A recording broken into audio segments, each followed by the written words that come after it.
Hello all, James Johnson, aka Sulphur Blade. Welcome back to my channel. Welcome back to Star Trek Fleet Command. In this episode, we're going to attempt to delve into the world of crew. I've been a little bit hesitant to make this video, if I have to be honest. I don't have a huge selection of crew compared to some other content makers, like for example RevDeuce. So I have less first-hand knowledge, if you will. I can look at RevDeuce and parrot what he says, but I'd rather go over things I have first-hand knowledge on. So with that being said, I'm going to dive into it because it is a pretty expansive topic, even if I don't have a lot of officers yet to do so. Okay, I'm going to start from the concept of crew from you're brand new to the game, and I mean brand spanking new. You're trying to figure out what the very first basic crew it is that you're going to run. And there's two very, very basic crews that I call the starter hostile grinding crews. One is Next Gen LaForge, this guy here, and paired with Next Gen Crusher. So LaForge, Crusher, and then you stick two officers you're going to use for virtually ever. That's Talon or Chen in the third spot. So what Next Gen LaForge does is, as captain, LaForge has this timeless ability, which is he decreases the weapon damage of the opponent's ship that's firing at him. So as you're grinding hostiles, they will be doing less damage to you. Then he also has a rerouting power thing that increases the health of the shield of the ship that you're in. So not only is the ship that's attacking you doing less damage towards you, but LaForge is increasing the power of the shield to give yourself more mitigation against the ship that's attacking you. Now, why do we pair him with the Dancing Doctor, Miss Crusher here?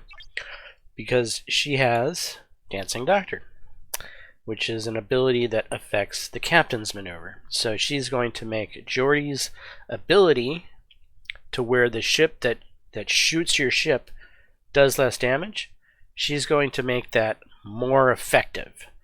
So the ship attacking your ship is going to attack you not just 10% weaker, but 20% weaker. So that allows your hostile grinding ship to be out in the field longer. Then you pair that with what kind of hostiles are you attacking? Are you attacking interceptors? If you're attacking interceptors, then you want Talon in the third place, because Talon is going to give you kinetic weapons resistance. So in this case, with the Dancing Doctor and Geordi LaForge, she's going to give you a 15% kinetic weapons boost, because that's all she really gives on her own. Now that's going to be different later on when we go over a different hostile grinding crew, but for now she's only giving a 15% hostile resist to kinetic with LaForge, Crusher, Next Gen, and herself. But still, 15% is better than nothing, right? So yeah, if you're grinding interceptors, well, I should say 15% for me, because my Talon is this level. Your Talon is going to be different because your Talon is going to be a different level. And then there's Chen. Chen and Talon are basically the same officer, except Chen is resistant to energy weapons. So your battleships and your explorers is when you want to be running Chen, because battleships and explorers use energy weapons more than they do kinetic weapons, and your interceptors tend to use kinetic weapons more than they use energy weapons. So Talon for interceptors, Chen for battleships and explorers. And so based off of what you're fighting, either Chen or Talon is in that third seat with Next Gen LaForge and Next Gen Crusher. Now that brings me up the alternative hostile grinding crew for a new player. Is basically the exact same crew, except different. So Next Gen LaForge is from Next Gen. Next Gen Crusher is from Next Gen. But we have the cadets. We have Cadet Uhura. If you look at her, scan the enemy. Cadet Uhura decreases the weapon damage of the opponent's ship by 10%. What does that remind you of? Yes, that's the exact same thing that Next Gen LaForge does. And who else is a virtual clone or copycat? Well, that's Cadet McCoy. Cadet McCoy gives you Psychologist, which increases the captain maneuver by 10%. That's the exact same thing Next Gen Crusher does. Cadet McCoy and Next Gen Crusher are the same officer. And Cadet Uhura and Next Gen LaForge are the same officer. So since these two pair together and are useful as an original hostile grinding crew, then these two pairing together makes sense that you would pair them together and use either Talon or Chan. So those are your two different hostile grinding crews that most early level players, be it level 1 through level 15 through level 20 through maybe even level 25, you might still be using these combinations of officers, which is Cadet Uhura, Cadet McCoy, Talon, Cadet Uhura, Cadet McCoy, Chen, or Next Gen LaForge, Next Gen Crusher, Talon, or Next Gen LaForge, Next Gen Crusher, Chen. Alright, so we've covered what to do when you're the little, smallest, tiniest guy who doesn't have any officers yet. Let's move on. I, myself, was pretty lucky. So for hostile grinding purposes, I have one of the premier guys, and that's Pike over here. So I'll just show Pike in his glory on board a ship. We have Pike, Moreau, and Talon. This is my stock standard hostile grinding ship I use more than anything else to do dailies. Sure, I could use Chen. I don't use Chen nearly as much as I use Talon, to be honest, but I could. Now, my particular dailies, I have to kill like level 33 through level 34 ships. So I run out here because I have bad Romulan rep, so I go and I kill Romulans. I go out here to Vendor. Vendor has the interceptors. Oh, look, a scout. I'm gonna run out here actually. But anyway, you have the right level interceptors that I can harvest, and harvest a lot of them because this crew combination is awesome. What is Pike? Well, I've left. Well, no, I can still show it. So Pike has teaching moments, which isn't necessarily as important. Well, it is important. So Christopher Pike increases the effectiveness of all officer abilities that trigger in combat by 120%. That ability is pretty amazing. Because if you compare that with, say, Talon, for instance, who's giving you 15% kinetic weapons resist during combat, this is something that happens during combat. So this teaching moment applies to kinetic resistance. And getting 120% more capacity out of this ability, well, it makes it a hell of a lot stronger than 15%. Infinitely so. So the difference between Pike, Moreau, Chen, and Geordi, LaForge, Dr. Crusher, and Talon, excuse me, are night and day. They really are. Where the one might have been getting you like 15 kills before you have to repair, with this example of a hostile grinding crew, you can kill 40, 50, 60 kills before you even have to consider repairing. And then that's not all just because of Pike and Talon. Moreau does have some things that factors into what makes this great. The first thing that Moreau is doing is she decreases armor piercing, shield piercing, and accuracy of the hostiles by 50%. Hostiles, not armadas. She doesn't do jack against armadas. Hostiles. But still, for hostile grinding purposes, those are nice. Those are nice abilities. You combine that with what Talon's giving you, and you have a ship that's nigh on the side of being invincible, if you will. Let me get out of this so I don't get killed by the super powerful Romulan chaser here. I don't see him. Alright, I ran over here because there was a scout running around, right? Where is that scout? I think that's him. Yeah. Right, you might be this has nothing to do with this particular officer video. Why am I chasing around a scout? Well, these scouts give you, well, it doesn't show it here, but it gives you a resource, a messenger resource or something like that, that you can then turn in under your faction score to get more faction credits. So whenever you see these guys, you should make an attempt to kill them, because that particular Romulan scout is going to give me basically extra Klingon faction credits.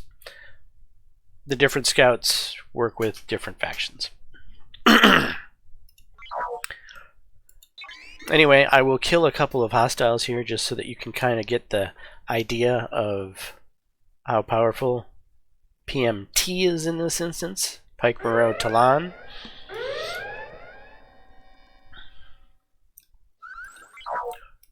It didn't even phase me.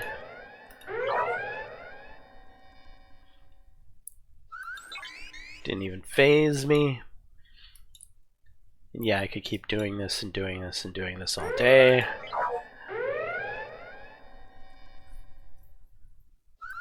Because Pike, Moreau, Talon, as a cohesive unit, are so strong when dealing with interceptors. And Pike, Moreau, Chen is so strong when you're dealing with explorers. More so than battleships. Battleships are your group that kind of has a more even variety of weapons. A battleship tends to have a big gun of each type aboard, where your explorer generally is more outfitted with energy weapons, and an interceptor is generally more outfitted with kinetic weapons. However,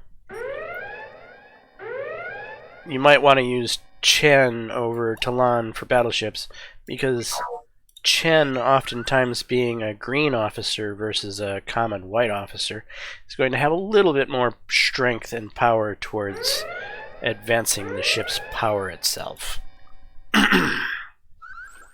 Alright, you don't want to watch me hostile grind, so I'm going to recall, and we're going to try to keep the purpose of this video rolling forward, and that's to talk about officers. Okay, so now we've talked about Pike, Moreau, Chen, and or Talon for the purposes of hostile grinding. We talked about Geordi LaForge, the two earlier level ones.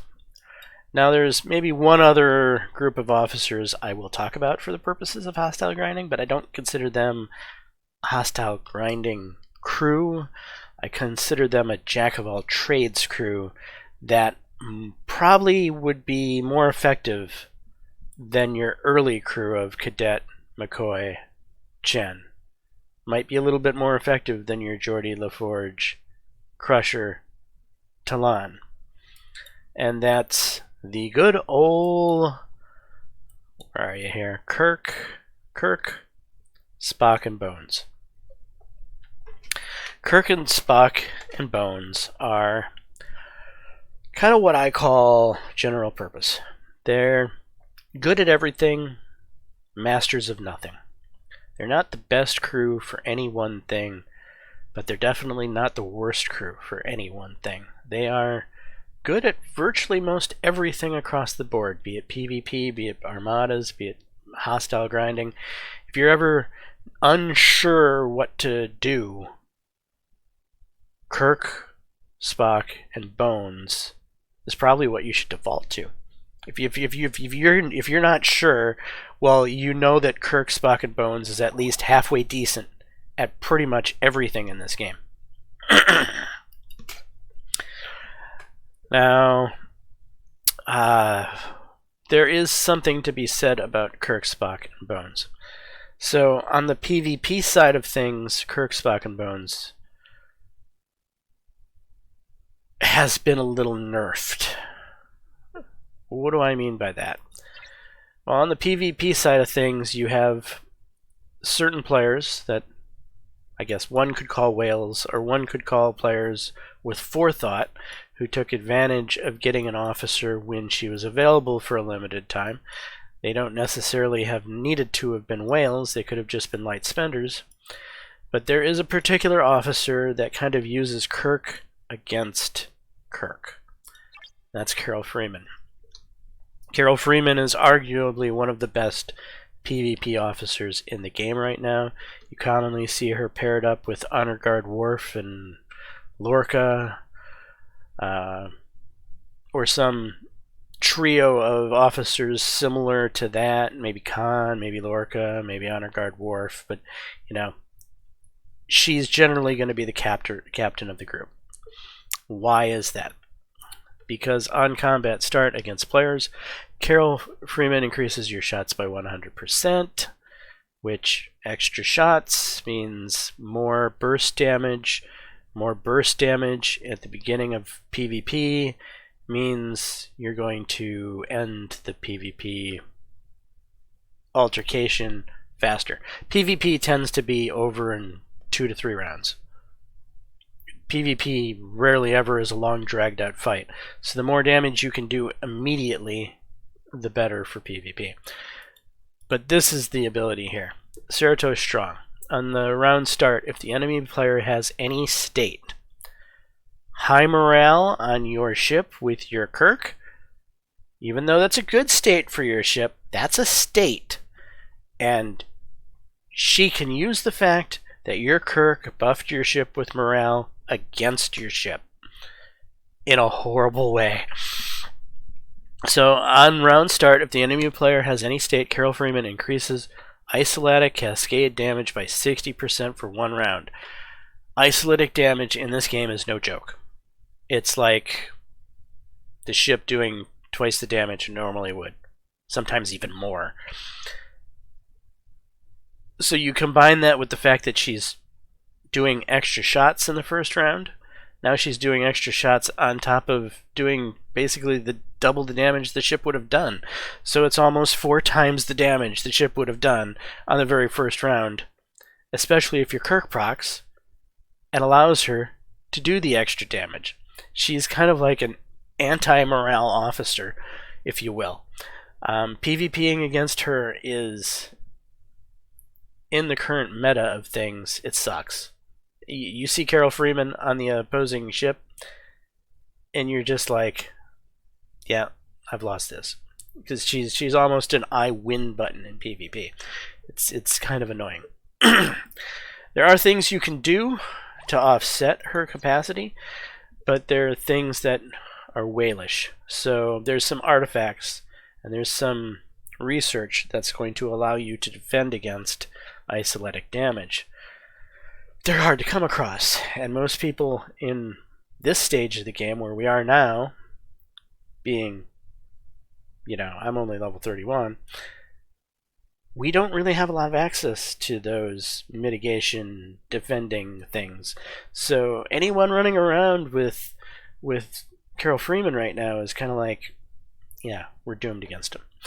So anyway, that's the fourth officer group I wanted to talk about. I'm just going to quickly speed through this here. There. Okay.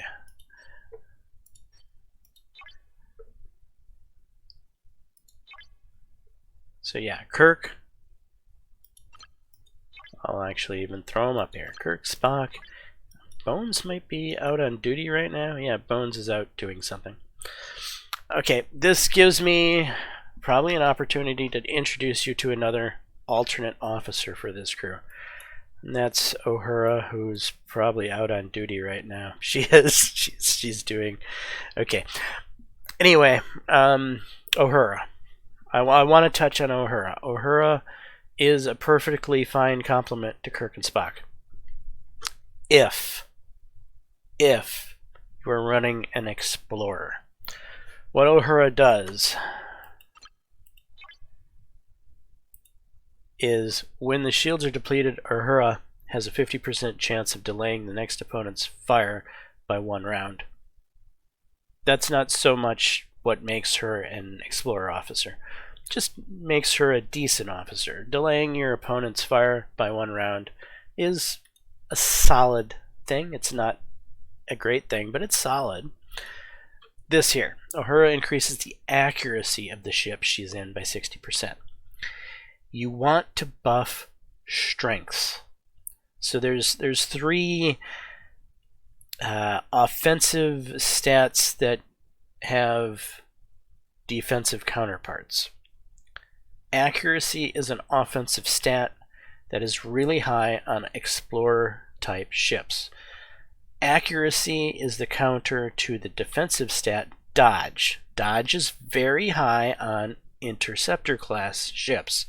That's what makes an Explorer good versus an Interceptor, because Explorer has good accuracy to offset the Interceptor's high dodge. So if you're using Uhura on an Explorer, I would only use her on an Explorer, because again, you want to use like type officers with like type ships. Uhura is an Explorer officer.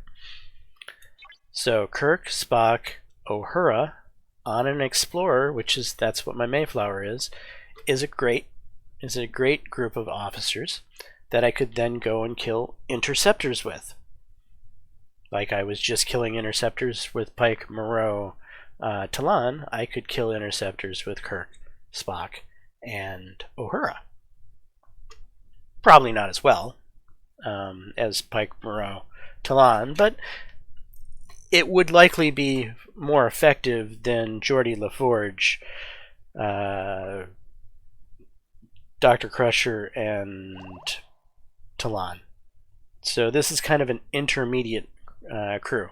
So you got Spock, Kirk, Bones, and you got Spock, Kirk, Uhura. Now another thing to know about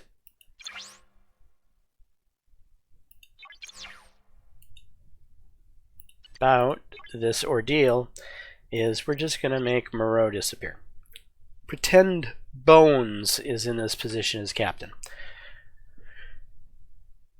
If you're going to be using Spock, Kirk, and Bones, and you're lower level, your Kirk is not very high. Like in my situation, my Kirk is not very high yet. He's only got as long as the ship has morale. No, that's not the one. It's inspiration. At the beginning of each round, Kirk has a 60% chance of inspiring morale to the ship for 2 rounds because he's level 10. Level 15, that goes up. Level 20, that goes up. So on and so forth.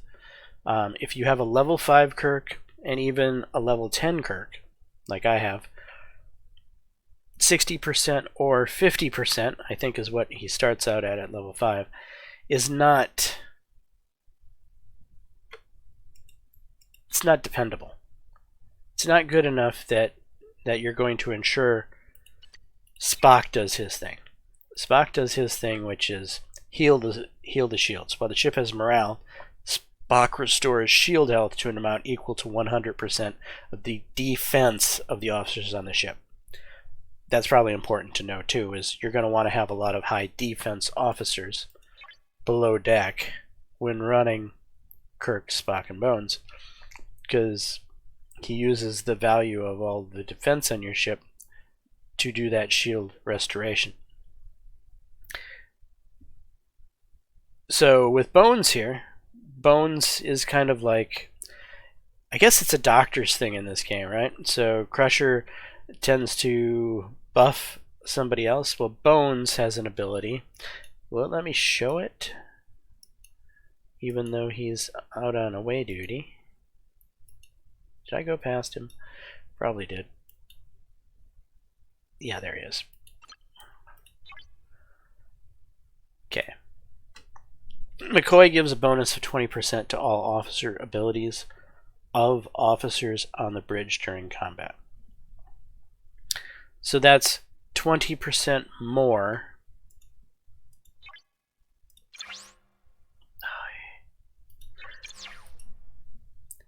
20% more. No, to inspiration. So your chance for morale goes from 60 to 80% with Bones in the captain slot.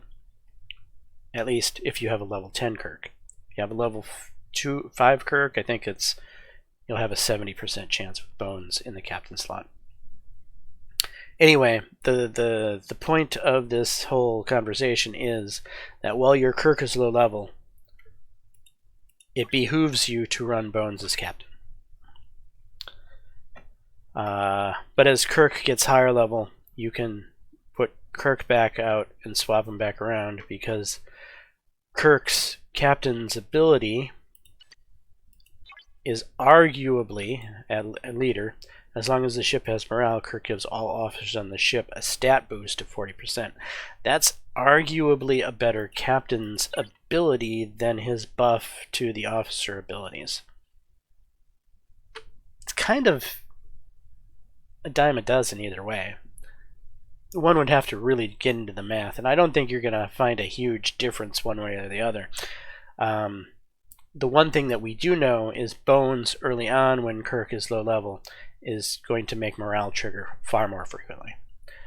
And since that's basically what you need to make Spock worth of shit, then again, behooves you to put Bones here. Now, there is one other thing to say about this crew, and that's that when you get the iconic explorer named Enterprise, you don't use Spock.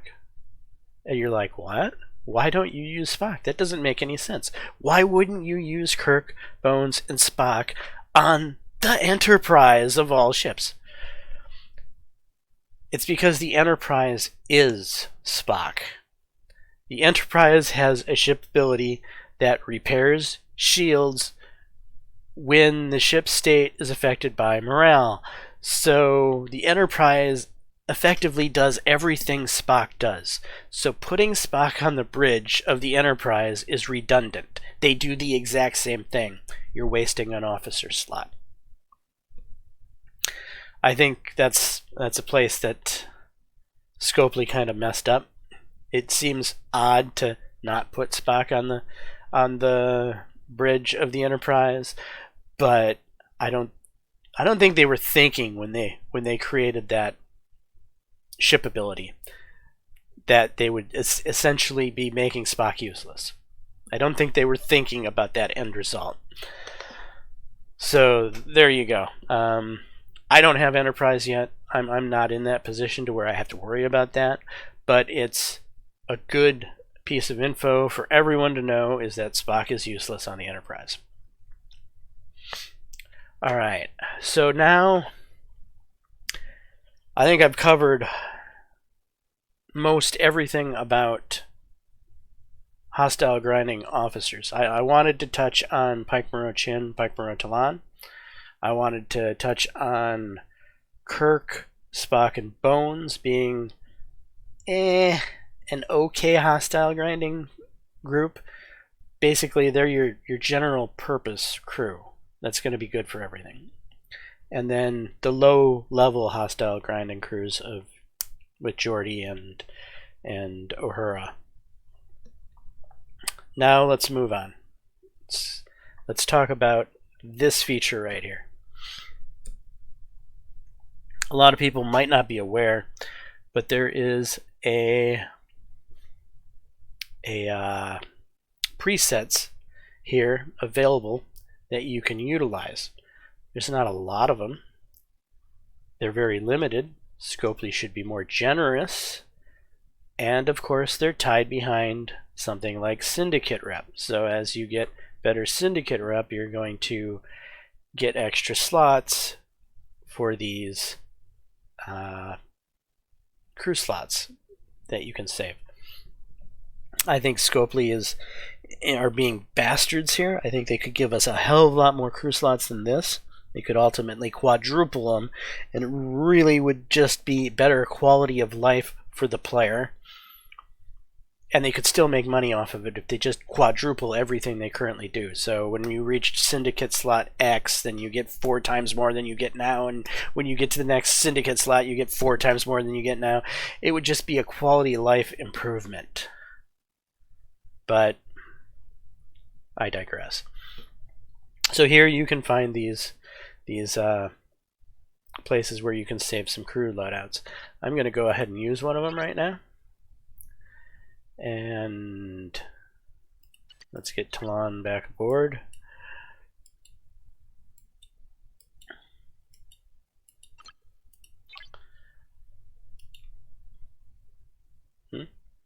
What happened here? Alright, whatever. Okay, I'm going to continue to use this because I'm going to explain some of these crews I have here, because it gives me some direction on where to go with this video, I suppose.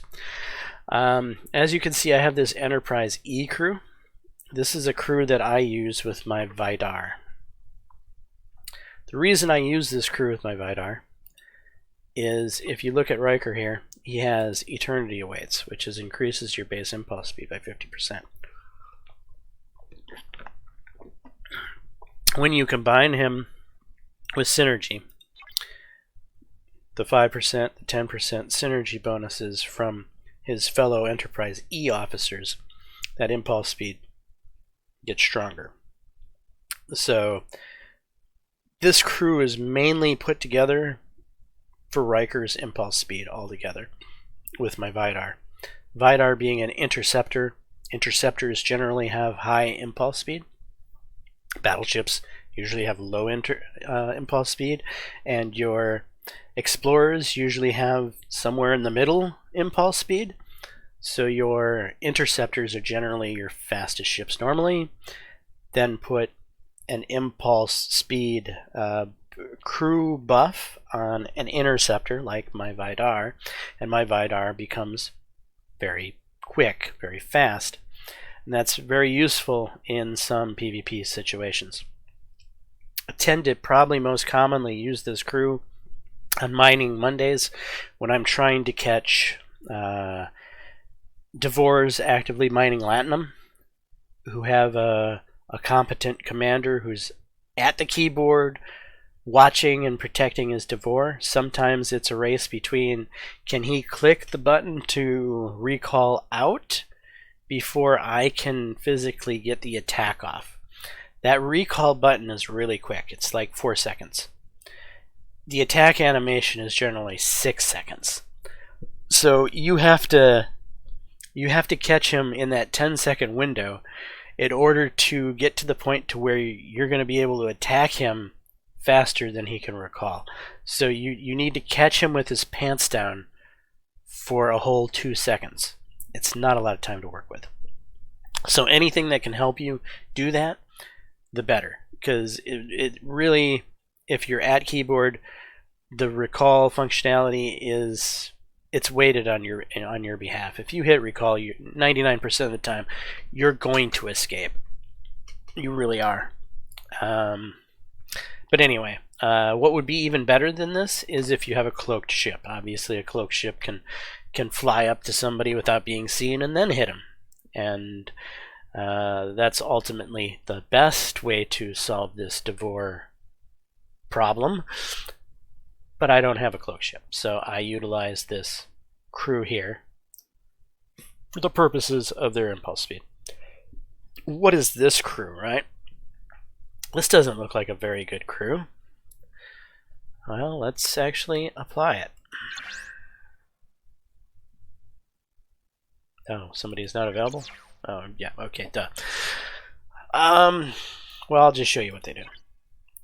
Rooker, Glory in the Kill. She's an explorer specialist. When inside of an explorer, Rooker increases weapon damage against a player by 20%. So this is a crew that I tend to use on my Mayflower for PvP purposes. It's not a great PvP setup. It's what I got setup. I don't have Carol Freeman. I don't have some of these fancier PvP officers. So I make do as best as I can. So Glory in the Kill, Kamal, he gives resist kinetic. Why Kamal of officers? Because of his kinetic resistance. If I'm going to be in my Mayflower in a PvP situation, I am looking to target interceptors, and God, that sucks. Bear with me here. You want to maximize all the potential you have to win the fight. The battle triangle is part of this. So if you can utilize the battle triangle to your favor, and you can have officers to help you in this favor, then you're doing everything you can to help yourself. And then Kraus, it's not going to let me show what Kraus does here.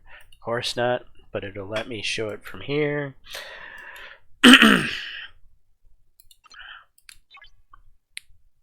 Know thy enemy. Kraus decreases the attack, the defense, and the health of all of the officers on the bridge of the opponent's ship. Again, a good PvP feature to lower your opponent's attack, defense, and bridge officer health. All three of these officers are actually doing something. They're actually doing something in PvP, especially if I'm targeting an interceptor. The problem with this is that PvP interceptors are so effing powerful. And there's one in particular I'm talking about, and that's the Saladin. The Saladin is just your worst nightmare in a PvP scenario, even with a Mayflower, right? Even with the battle triangle in your favor, even with Explorer, with having the right officers that are going to give you the best benefit against an interceptor, that Saladin's gun, it hits so frippin' hard. Yeah, it just sucks. So even when you're the stronger Mayflower, you might have, 13, whatever I have here. I have 1,287,000 power, and I come across, say, a 1 million power Saladin. That fight, even though I've got the battle triangle and I have officers to help me out, it's kind of an even-Steven battle. There's a chance that a crit could cause me to go boom.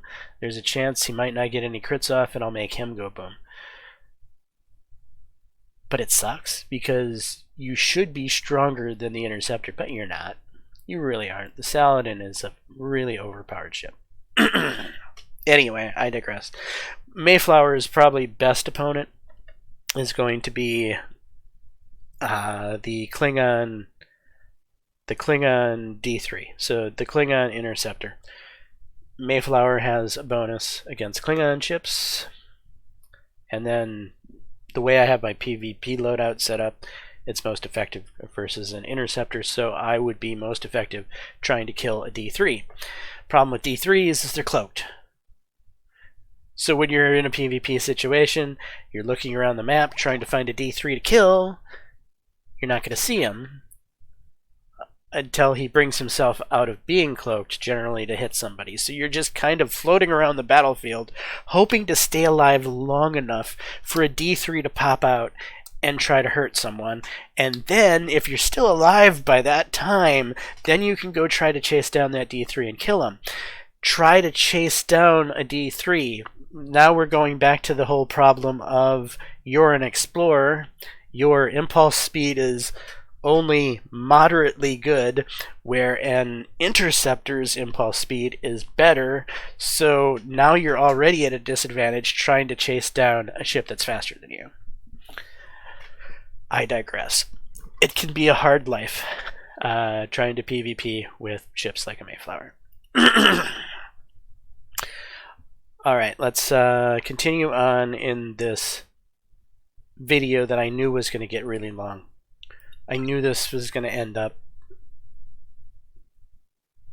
extra long, and I'm sorry about that, but this is a hard topic to go into without getting into the weeds. So let's just jump back in, go to my next crew slot. Okay, here is a Khan's crew preset. What is this for? Some of you know what this is for. This is an important crew slot for me because I like to raid. And one of the things you need to do when you're raiding is you need to crack open that base. This is the crew combination for cracking a base open. Khan, Joachim, and Katie, awesome. Let's go back to normal officers here, because some of you might not have Khan. If you don't have Khan, you can still crack bases. You're just not going to be as effective, but you're still going to be effective if you use the right officers. So let's sort by group. And if we go to Khan's crew, Otto.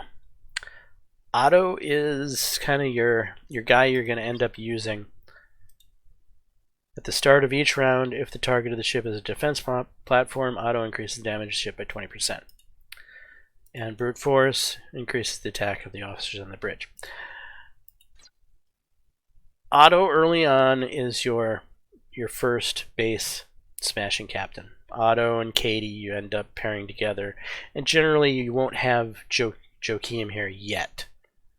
So you'll just be using Otto, Katie, and some other random person that's going to give you something useful for smashing a base. Then you get Joachim. And you start using Joachim because he has patient maneuver. When attacking a station, Joachim has 50% the chance of greatly increasing the mitigation of the ship for the first round of combat. And now you end up you're either using Joachim, Katie, and Otto, but Otto's bridge functionality isn't quite as good. His captain's maneuver is better, but they're still going to be serviceable for cracking bases. Or you're going to use Joachim, Katie, and Marla. As Marla doesn't really have any great base cracking things, but her bridge slot here, Marla increases the attack, defense, and health of the captain by 60%, is arguably maybe slightly better than Otto's bridge slot. So Joachim, Katie, Marla, or Joachim, Katie, Otto is a base cracking crew that you'll use before you get a hold of Khan. Once you get a hold of Khan, then you have everything firing on all cylinders, as you can put Khan, Joachim, and Katie together as a group, and all three of them are smashing a base somehow. They all have officer abilities on the bridge, captain slot, bridge, that are all going to effectively hamper a base's ability to fight back. Alright, so that covers base rating. What's next?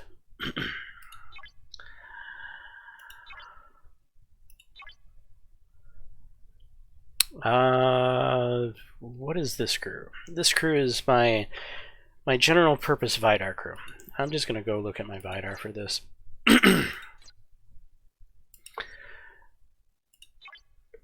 Okay. Kurla.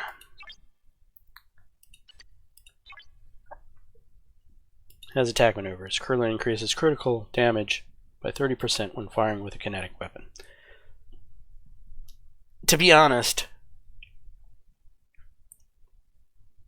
Kurla is not as effective on a Vidar as he could be on other interceptors. The Vidar as an interceptor is kind of a strange beast in that the Vidar tends to have, well, the most balanced mix of kinetic and energy weapons that you're going to find for interceptors generally. The Vidar relies on more energy weapons than most interceptors do. And for that purpose, Kurla probably isn't the best fit on a Vidar. But he goes together. He's like peanut butter and jelly with Gorkin. If you're going to use Gorkin, you might as well use Kurla. Okay, so Kurla, quick victory. Gorkin increases the chances of dealing critical hits by 30% for the first 2 rounds of combat.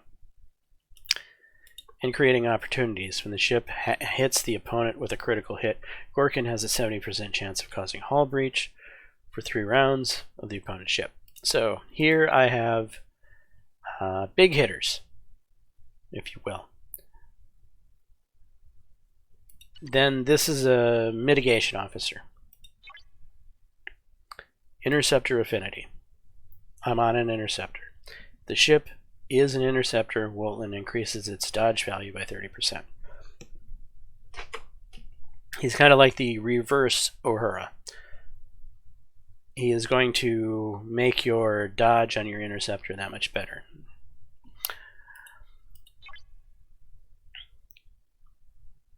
There's nothing special about this crew. This crew is just solid. In a way, for me, this is much like the Kirk, Bones, and Spock crew, where I called it kind of a general crew that's good at most things.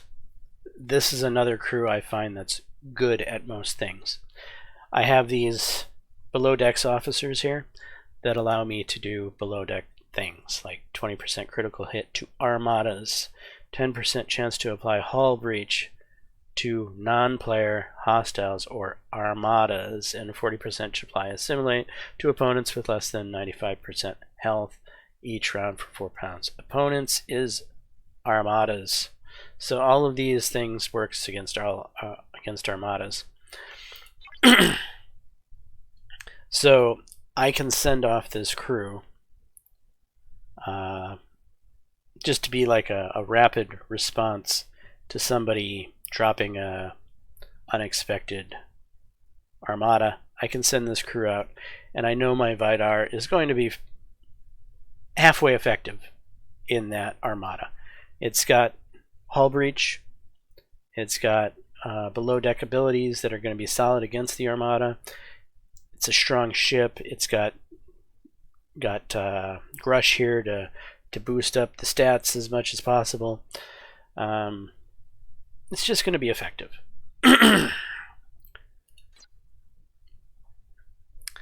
And this combination, this crew, even though a lot of the below deck officers are designed purposely for armadas, most of those below deck officers aren't really worth a shit for PvP for purposes, but this above decks crew is halfway decent in PvP situations. So I can use my Vidar, as I often do, to hit a random OPC miner. If I come across OPC miners, I can send this crew out and I don't have to worry about it. Yes, a high impulse crew like the Riker crew I showed you earlier would probably be more effective, but if I don't want to waste time swapping crews around, this crew is kind of more of a Swiss Army knife. So I can kill OPC miners with this crew, not have to worry. The Vidar itself is going to overpower most miners, and this crew is going to be good enough to win the day in most PvP situations. So kind of a generalized PvP crew for an interceptor.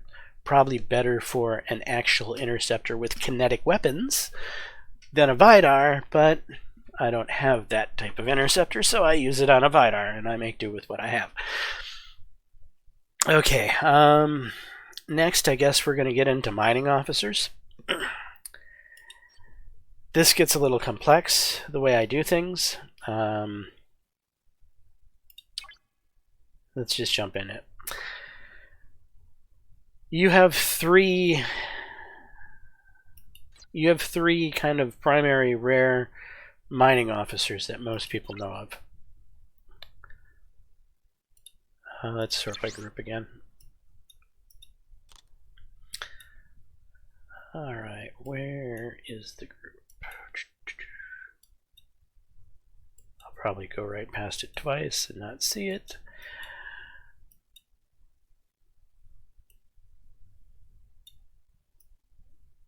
Here we are. So these three, Barrow is your crystal officer, T'Pring is your gas officer, and Stan is your ore officer. Barrow is going to give you some combat capacity. T'Pring is going to give you protected cargo capacity, and Stan is going to give you maximum cargo capacity. So if you want a big cargo, you use Stan, and if you want to mine ore, you use Stan. If you want to mine gas, you use T'Pring. If you want to protect your cargo, you use T'Pring. If you want to mine crystal, you use Barrow. If you want to fight back, you use Barrow. So that's kind of what these officers are good at. And then you have these other guys here that they kind of suck. They're dilithium, trit, and dilly, and nobody mines that. Nobody should mine that. If you're mining that, don't do it. You're wasting your fucking time. Excuse my French. But what these officers do become useful for is synergy purposes. You can throw them into the bridge with some of these officers, give them some extra synergy so that they mine faster. Alright, with that being said, let's just go back to my mining ships themselves and see why I have them loaded out the way I do. Alright, this is my Horizon. Kind of a general purpose miner. In this situation, I'm using it for gas mining purposes. T'Pring is in the captain's seat. I have one of those other common mining officers here for synergy purposes, and then one of 11 is here because he's protecting cargo. Protected cargo. So I often use this group like this. Yes, there's no synergy, but this is all about protected cargo. When he is in the captain slot, he's going to give you 50% protected cargo. T'Pring over here is giving you protected cargo, and 1 of 11 over here is giving you protected cargo. This is all about protecting cargo. When do you want to protect cargo? You want to do it when you're using your Devore. So I will, let's just confirm it. I will oftentimes use this particular slot with this particular crew for 3 different ships. I'll use it for my Botany Bay, and I can send out the Botany Bay right now, just like it is, to go do data collection. Or I can swap out the ship and throw the Devore into the slot and go mine, because I'm going to have maximum protected cargo.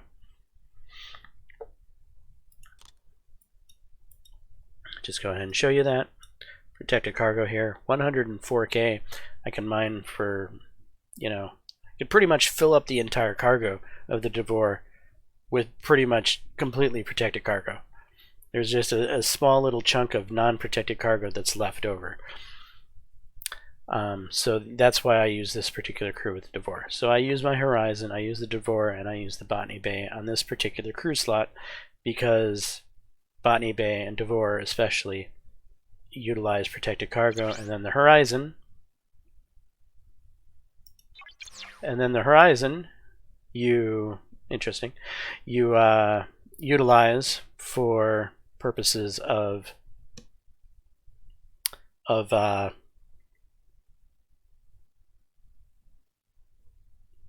when you have you're doing gas mining. So you put T'Pring into the captain slot, and you can gas mine. Sorry, I lost my train of thought there. Now let's get back to the Cavort. Cavort, you have. I currently have it set up for crystal mining, so I have some synergy set up here with Stan. Barrow is going to give you maximum crystal mining potential, and because Stan is here, and because Alonzo Freeman is here, I'm getting maximum cargo potential. And then I have below decks, I have Data. Data is going to give me more cargo potential. So I use this ship a lot when I'm raiding for hauling away people's goods. And then, so this is all about max cargo. Now I can swap Arium here in as captain if I want to go and get a hold of Isogen. So she's an Isogen miner, so I can go to a big Isogen node and get a decent amount of stuff. Picard is below decks because he just gives a general mining boost, so he's going to make the mining faster. And so this is for my Cavort, mainly just for the Cavort, because the Cavort has real high cargo capacity as a faction ship. I'll also utilize here, because I have this max cargo, the Amalgam, but my Amalgam is still a baby Amalgam. But this would be the crew that I would swap in the Amalgam with, and they would benefit from having all that extra max cargo potential. So there you have a crystal max cargo mining setup, where the other one is a gas max protected cargo setup. And then I just have a general workhorse North Star here that isn't really set up per se for anything of all that great of a significance. Right now, he's just, this North Star is set up to run low-level Federation armadas, and has a swath of not the best health officers, but the best health officers you're probably not going to use much for other things. So because these are all halfway decent health officers, it's going to help the North Star's ability to mine. And North Star is kind of the best G3 miner, and it uses how much health you have on the ship to determine how well it's going to mine. So this is kind of an additional miner I have available if I need to rush gas, or I need to rush crystal, or I need to rush something I'm trying to mine. Just kind of throw it out there. Or if I need to, quickly jump in and participate in Armada. In this situation, a Federation Armada, I have it already set up to go do that low-level Federation Armada, and it's not an overpowered ship, so it's going to work well with lower-level players. When you bring a real high-level ship to a low-level Armada, you're kind of stealing their rewards from them. This is a ship that's more on par with them, so it's not going to take as much of their chunk of the pie. All right. I think that covers mining. We went into raiding. We went into how Spock, Kirk, and Bones are your general purpose group. We went into hostile grinding. We kind of skipped over armadas, and I think a lot of people might be interested in this particular video for purposes of armadas. So let's try to do that, and then I think we'll be done with this topic. For armadas, I think the first place most people start off with is with Spock, Kirk, and Bones. As I said, they're a good general purpose crew for most things. You throw Spock, Kirk, and Bones together, you're going to have a halfway decent crew in any armada you do. However, if you take Bones out of the equation and you go with Kirk and Spock, you can give yourself some flexibility to throw in a Gorkin for hull breach. So if you're doing armadas that are shorter, not very long, Gorkin is a decent officer to throw in with Kirk and Spock. However, if the armadas are long, they're lengthy, you get a lot of rounds in, Khan really benefits from long fights. So you throw a Kirk, Spock, Khan in an armada that's longer, that's a very solid armada crew. Now there's also the Kirk. So Kirk, Spock, Khan, Kirk, Spock, Gorkin, solid. Now let's look at things from if you're doing a Cardassian armada. If you're doing a Cardassian armada, this is the one time you're going to want to use Pike and Moreau with a little known officer that doesn't get used very often, the green girl over here named Gaia. I kind of touched on this already in my Cardassian armada video, but we're going to touch on it again. So Pike, Moreau, and Gaia, if you're the leader of the armada. If you're starting it, you want to run Pike, Moreau, Gaia. If you're not starting the armada, you're showing up to somebody else's armada, then you can run something like a Kirk, Spock, Gaia, or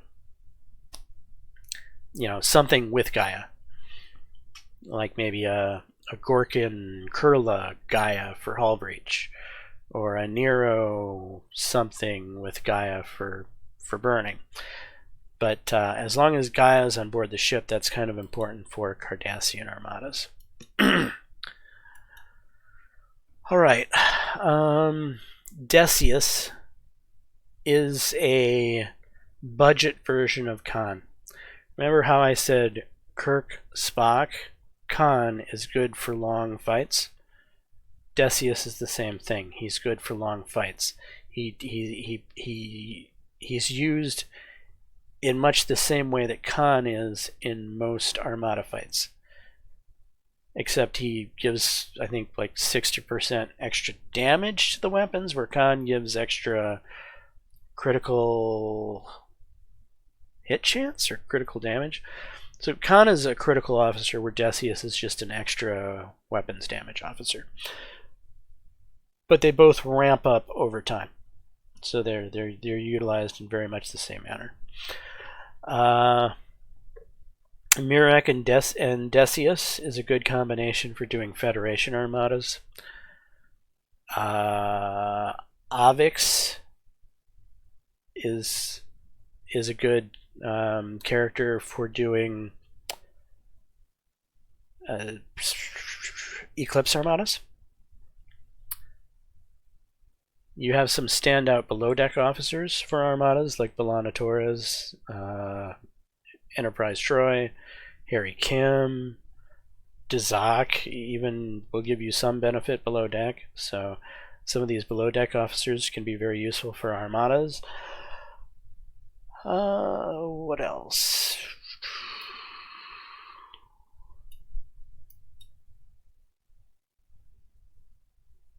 Yeah, I think. Oh, I should touch on Yuki. I haven't really talked about Yuki for any purposes here. Yuki is what we call a shield stripper. She's going to take the shields away from your enemy.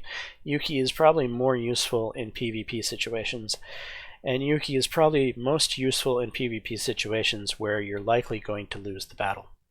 So you tend to set up Yuki on a ship, on an expendable ship, a ship that you want to utilize to go in and attack your opponent and kill his shields, so that you can then attack the opponent with your follow-on ship and kill the opponent that way. So you're going to hit your opponent with two ships. Yuki first as kind of an expendable suicide ship that's going to take away the shields, and then your follow-on ship to take them out. This is the type of thing you tend to do against players that are stronger than you. But sometimes they're just so strong that this doesn't even matter. Like for example, me compared to Silverhaze. Silverhaze is kind of one of the top whales on our server. If I was to attempt to hit him with a shield stripping Yuki and then hit him with my best PvP group, it wouldn't matter, because the power disparity is just so huge. But if there was a higher level player, someone more on Silverhaze's par that is also a whale, they could probably get away with hitting him with Yuki first and then hitting him with another ship with a different crew, now that his shields have been stripped and his ship is weaker. So that's kind of the thing to know about Yuki. Also, you might want to stick Yuki on a ship period all the time when it's in dock in your station, because having a shield stripper in one of the ships on your station is going to be immensely invaluable to your station's ability to protect itself. Now there are some really cool strats to maximize station defense, and this is not the video for it. I'm already getting way over time on this particular video, just talking about what we've talked about, and I think this is where we'll wrap it up. So I've gone into shield stripping, I've gone into base rating, I've gone into some things about PvP, I've gone into armadas, I've gone into hostile grinding. I think I've covered the large majority of what can be covered, or what is important to be covered for a newer player. Anyway, I'm James Johnson, aka Sulfur Blade. Hopefully you're enjoying the content.